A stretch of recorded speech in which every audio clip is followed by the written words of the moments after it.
book of Mark, chapter 1, verse 35. Very early in the morning, while it was still dark, Jesus got up, left the house, and went out to a solitary place where he prayed.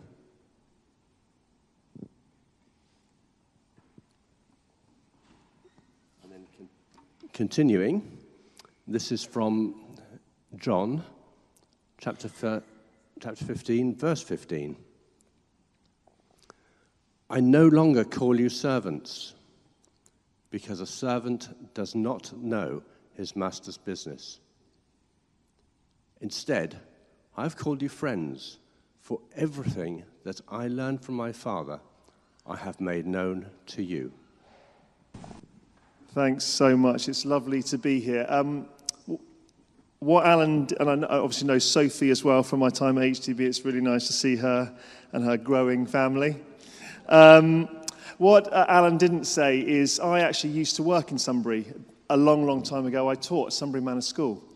But that was 21 years ago. I know it's hard that I don't look that old, but actually, I am. So it's really nice to be back. And I don't know how many times when I worked there, I must have driven past down Vicarage Road, past this church. So it's really fun to be here this morning. I'm married to Nikki, and we have 3 grown-up sons. Our eldest is 21, nearly 22. Our middle son is 19, nearly 20, and our youngest turned 18 last week. But Nikki would say actually she's a single mother of 4, and the eldest is by far the worst behaved and most difficult. So prayer, Alan's asked me to talk about prayer, and prayer has many facets. There's intercession, spiritual warfare, there's prayer ministry, but for the purposes of today, if it's all right with you, I'm going to talk about something else. I'm going to talk about prayer as a means of being a friend of God's. I don't know what your experience of faith has been when you came to faith. I came to faith when I was 16. I was taken to church by one of my neighbours, and someone said to me soon after I came to faith, what you need to do, Bill, is you need to get up very early one morning, a bit like in that passage, and you need to pray for 20 minutes. And so what it looked like was I'd get up very early, and in the summer, very early is very, very early, if it's before the sun comes up. And I would sit on the end of my bed, and I'd open the Bible, and I'd read the Bible, and then I'd pray for 2 minutes. And then I'd sit there wondering what on earth I was supposed to do for the next 18, because I'd run out of things to pray for. No one had really taught me how to pray or what the point of prayer was. So I struggled on like that for a little while. And then a few months after that, the church that I was at the time, they had this American pastor. Are there any Americans here? Well, we love Americans. And this American pastor was speaking, and he started talking about this friend that he had. And he said, get up and he'd go for a run with his friend, and then he'd have a coffee with his friend, and then he'd read the paper and his friend would be there, and then he'd go to work with his friend, and in meetings he'd turn to his friend. And I'm sometimes not that quick, but I just thought, gosh, this is an extraordinary friend. He seems to be with him all the time. And then the sort of penny dropped that actually he was talking about Jesus. And he was talking about Jesus as being his friend. And that talk, I don't know if you've had talks that have just kind of landed with you in a way that have meant they've just stayed with you for a long, long time.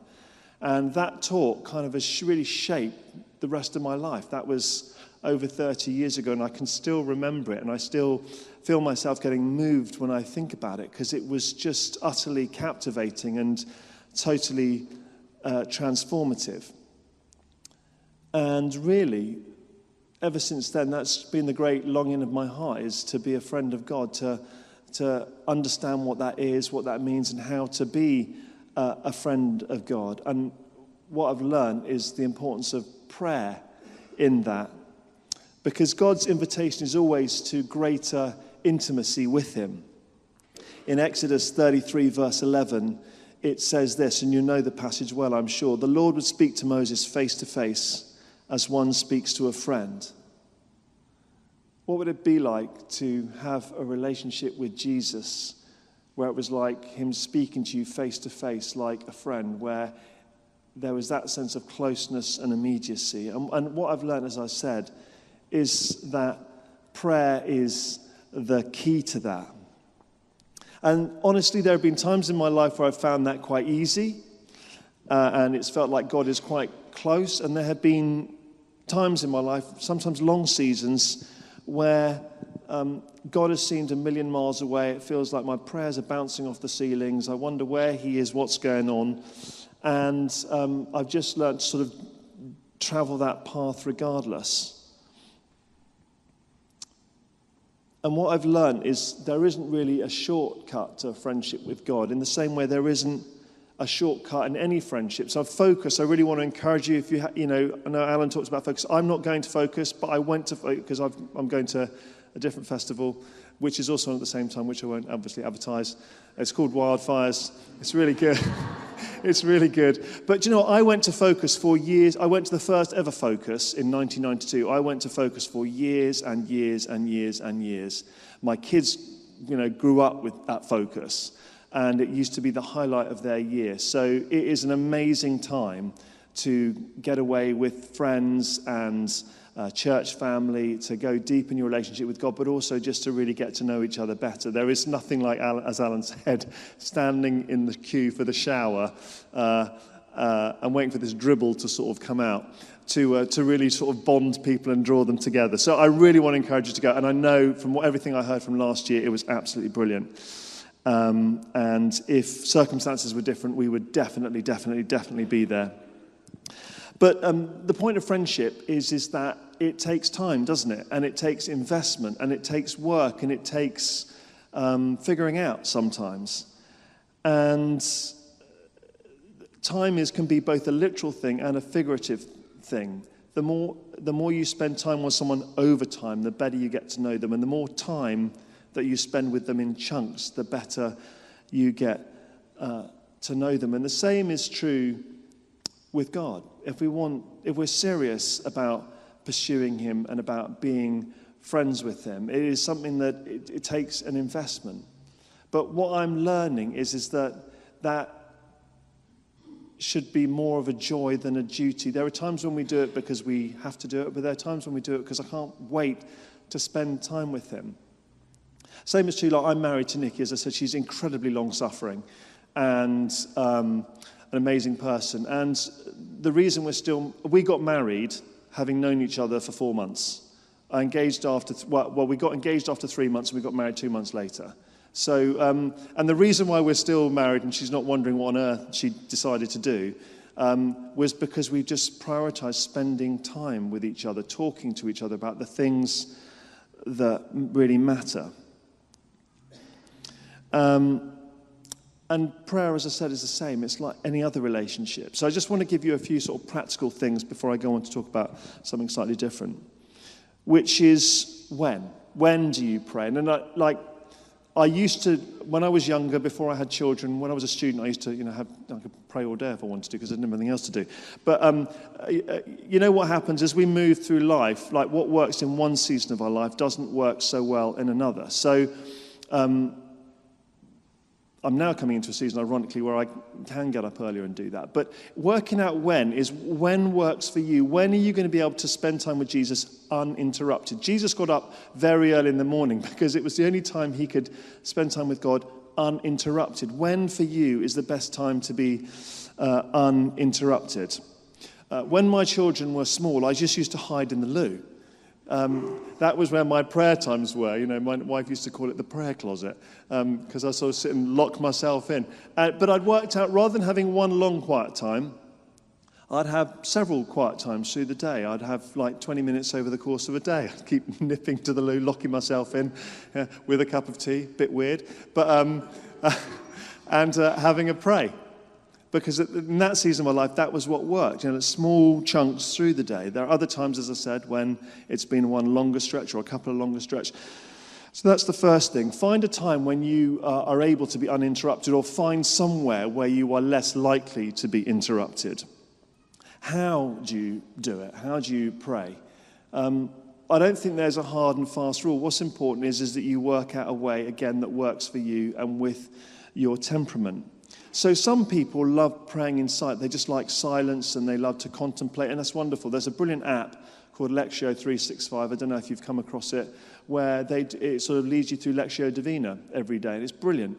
And some people love that. They just love that kind of shape and form of prayer. Some people love to prayer journal. You know, they kind of think themselves empty and they write all their prayers down in a journal. That might be your thing. Some people are creative. I've got a friend, and the way that he prays, he literally paints.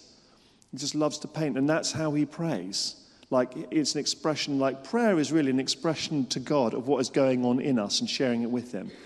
And so that's how he does that. I personally, I'm not very good at being still. I know God says, be still and know that I am God. But being still doesn't necessarily mean being literally still. It means stilling ourselves. So the way that I've found actually works best for me is we've got a dog, and we live in the Surrey Hills, or at the bottom of the Surrey Hills. And I take the dog for a walk every morning. And as I do, I'll listen to some worship. I'll have read the Bible first in the morning when I get up, and I'll just pray. I'll pray for things happening in the world. I'll pray for our leaders back here. I'll pray for situations happening in our church, things that are happening for people in our church. I'll pray for my friends, and I'll pray for my family. And that can take 5 minutes, or it can take 45. Depends how much time I have. Depends, how much puff I've got in me, and depends if the coffee shop halfway around is open or not. I've already talked about how long, but I don't know. I used to get a lot of people say to me, "I don't feel like I'm praying enough." And I guess my question is always, well, what do you mean by enough? Well, they say, I feel like I should be praying more. And I guess what I want to say is grace, grace, grace, grace, grace. What I mean by that is I think we get caught up in how good we are at prayer, at how long we pray for. And quite often there's a correlation between the two. It's a bit like my kids when they were younger. When I was a teacher at Sunbury Manor, kids would come up to me and they'd say, is this long enough? And I'd say, well, it doesn't matter how long it is, as long as you've answered the question. And or people will say, I feel like I should be praying for, like this person said to me, 20 minutes. Enough is when you feel like you've had the opportunity to be with God and share with your heart with him, and you've had an opportunity to receive his heart for you. And again, that can be something that takes longer, or something that be shorter, depending on your stage of life, what's going on for you. But grace, grace, grace, grace. God is far more interested in the fact that we spend time with him rather than how long it is, recognizing the sort of stages of life that we're in. God's heart is for you. He is for you. He isn't sitting, tutting, and getting annoyed if you forget or if you don't have long. I believe, and what the Bible seems to suggest, is he is just thrilled that you've chosen to sacrifice and spend time with him, however long it is. And what we find is that as we begin to share our hearts with God, he begins to share his heart with us. One of the things that I've really learned about prayer, I'm really learning about prayer, is like any relationship, it involves self-disclosure. It involves sharing with someone else what is going on for me in my life, what really matters to me. I guess for the longest time I would sort of pray what I'd call worthy prayers. There's nothing wrong with worthy prayers, but it's a bit like if at the end of the day, if I got home and my wife got home and I said, "Nikki, how was your day?" "Yes, it's good." "What did you do? Who did you spend time with? Do you feel like that's just like a description of what's gone on, isn't it? What I want to know is how she's feeling. Is she okay? Is there anything she needs from me?" And in the same way, prayer is about disclosing what is going on in our hearts. Here's the thing, it's not a secret. God already knows what is going on in your heart. He knows everything about you. He still loves you. And actually what he longs for is us to say the things that he already knows that we're feeling and maybe we need help figuring out. And as I said, as we do that, we find that he begins to share his heart with us. I love Genesis chapter 18, verse 17, and he has a conversation with himself, and he says, "Shall I hide from Abraham this thing that I'm about to do?" He's like, "Shall I tell Abraham what's going on for me right now?" That's my paraphrase, obviously, rather than the original Greek. And he wants to share his heart with his friends. What I love about that verse, John 15:15, is Jesus says this. He says, "I no longer call you servants, because a servant doesn't know his master's business. Instead, I call you friends. For everything I've learned from the Father, I have made known to you. I have called you friends." And that's what friends do. In the same way that we share our hearts with our friends, God shares his heart with his friends. And what I found is the more that I share my heart with him, the more he shares his heart with me. And I guess that's what we talk about when we talk about hearing God's voice. Prayer is not a one-way thing where we just kind of fire our prayers up and thank you very much, off we go. As we speak to him, he speaks to us. And what I've found is, first of all, the most important thing is the primary way that God speaks to us is through the Bible. Anything else is like a bonus. And I don't know how many times you've had this. I'm pondering a question and suddenly a verse or a passage will come to mind from the Bible, and I go and check it out, and wow, God, that's really spoken to me. Or as I'm reading my Bible first in the morning, something will really jump out of the page at me, and I'll think about that and pray about that. There are other times when he speaks to us more specifically about specific things. And I've been amazed how he will share his heart with me about the most unusual people in the most unlikely places. And I just want to share a couple of stories with you, if that's all right. So, as I said, I walk Marley every day, rain or shine, sometimes, honestly, quite short if it's windy and wet, and longer if it's beautiful and sunny. And I love going to coffee shops. As Alan said, I spent many happy hours sitting, drinking coffee with Alan. And I love going to coffee shops. And there happen to be 2 coffee shops on the routes that I go to when I walk our dog Marley, who is exactly like she's a golden Labrador retriever, and she was exactly like the dog in the film when she was little. She's slightly more laid back now and slightly, sort of over it and tired and old. But I was on a walk, and I just thought, I'm going to stop at this cafe on the route, and I'm going to just grab a coffee, which is what I do most mornings. And as I walked in, I don't know if you've ever had this situation where someone just catches your eye. You're not quite, they just kind of, and it's almost like everywhere you look, they seem to be there. And what I've learned is to just take notice of that. So I was like, that's interesting. So I went and just tied Marley up outside, went to the loo quickly. The loo is like my sacred space. You would have worked out by now. And I was like, Lord, what's going on? What's happened? Is there something that you want to share with me? And I just got this one word came into my mind. So I went back, joined the queue, and he was stood in front of me. And we just got chatting, and I'd got Marley and brought her in, and he was talking about the dog. And then I said to him, look, this is going to sound really weird. I hope you don't mind me asking this, but has grief come to visit you recently? And he looked at me and really surprised and said, have you got a minute? And I said, I've got as many minutes as you need. So we both grabbed a coffee, and we went and sat outside. And he said, I've been married for 35 years, and my wife died a couple of days ago, and I don't know what to do. And he said, how do you know that? And I said, I'm your worst nightmare. I said, I'm a pastor. I said, look, he told me his name, and I shared mine. And I said, look, I don't know why these things happen, but what I do know is that God often reaches out to us in our worst moments to remind us that we're not alone and that he sees us and he's with us. And he got very, very emotional and very upset. And we talked for quite a long time, and I prayed for him. And he said, the crazy thing is, I'm actually on my way to Eastbourne, and I just happened to be driving down the road, and I saw the cafe sign on the road and thought, I'll just nip in for a coffee. He said, I don't live here, around here.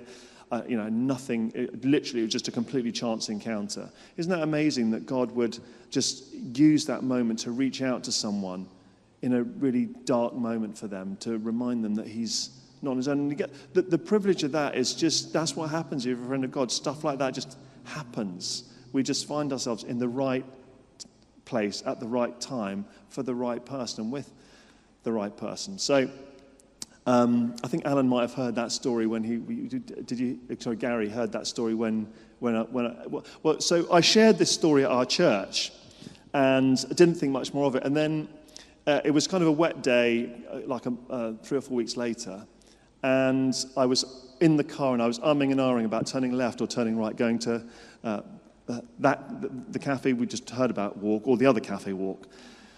And I literally was about to go straight, and I just thought, no, I'm going to go back to the other on that walk. So I walked, and I got there, and there was this couple sort of sat outside, and I noticed them, and I was like, it's interesting. And I said, are you okay? And they said, this is going to sound really weird, but we don't live around here. But a friend of ours listened to this guy at his church. They said, we live in Farnham, which is like 15, 20 minutes drive away, maybe about half an hour's drive away. And we don't go to church, but our friends go to church in Farnham, and they'd heard this podcast, this guy talking online about going to a cafe. And they said, our friends think this is the cafe that he goes to. And so he said, we're having a really challenging time with our daughter, and we're just desperate, and we just woke up this morning and thought, well, why don't we go and see if he shows up? And I said, I've got really bad news for you. I've said, I've got good news and bad news. The good news is you're at the right cafe, and the bad news is I'm that guy. And we sat down, I grabbed a coffee, they already had a coffee, and we sat down and talked, and they kind of shared, and they said, and I said, so do you go to church? And they said, no, we don't go to church. They said, we're kind of one of them is notionally, notionally Catholic. And they said, and they explained their situation. It was really hard. It was a difficult, challenging situation with one of their children. And they said, you know what?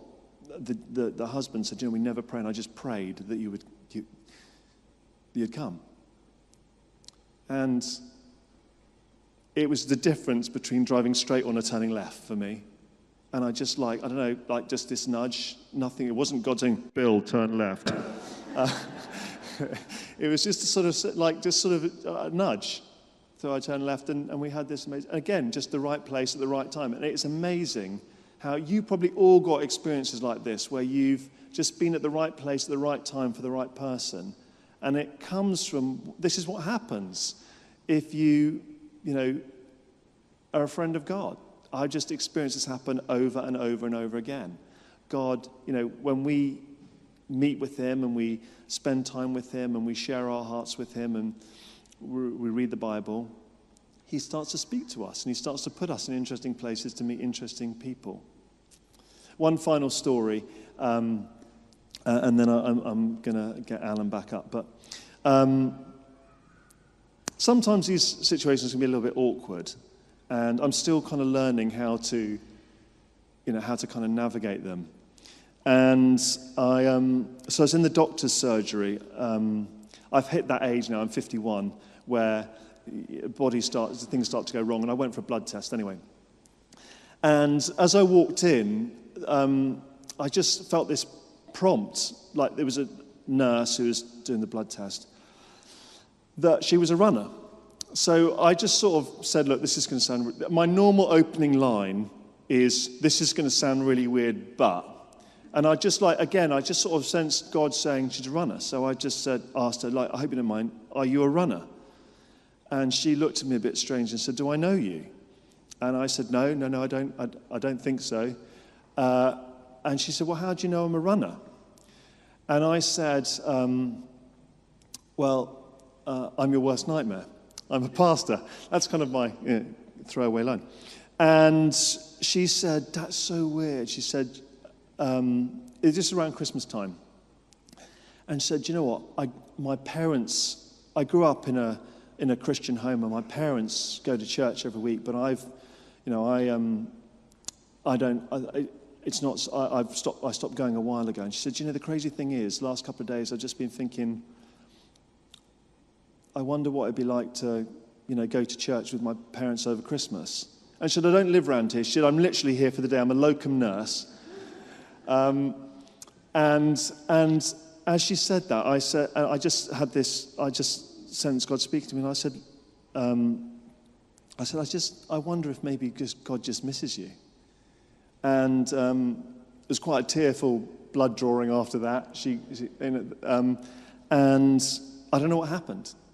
But she said that, she kept, as she left, she said, it's really nice to meet you. She said, it is so strange. She said, literally, I've been wondering about going back to church, and then you show up.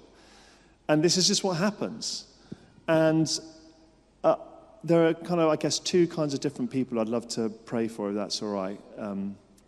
The first is people, and you would like to be able to recognize God's voice better. Some of it is just about recognizing his voice. It says in Revelation, the voice of the Lord is like the sound of many rushing waters. And sometimes I live near a stream, and I walk past the stream, and it just sounds like a stream to me. And as I read that verse, I stopped and listened. And it's not one sound, it's actually lots of sounds all combined, a bit like an orchestra.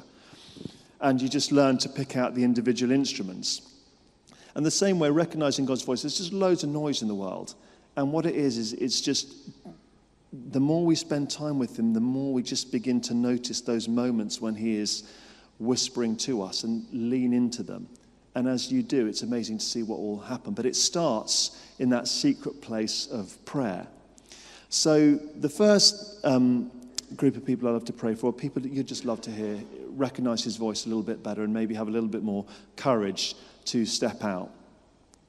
And the second group of people it'd be great to pray for is that last story where I said to that nurse, I feel like just God misses you. You're here today, but actually maybe you are wondering whether God is missing you. And I guess the prayer team would love to pray for you as well. Does that sound all right? So I'm going to pray, and then I'll hand back to Alan, if that's okay. Father, thank you so much for the gift and the privilege of prayer. Thank you that you don't call us servants, you call us friends. And your invitation to us is to draw closer to you. And as we draw closer to you, your promise is in the Epistle of James, come near to God and he will come near to you. So, Lord, we pray that as we grow in prayer, we would, first of all, lots of grace. We'd work out a time that works for us. We'd work out how works for us. We'd work out when works for us. And as we do that, we would begin to hear your voice in ways we hadn't recognized before.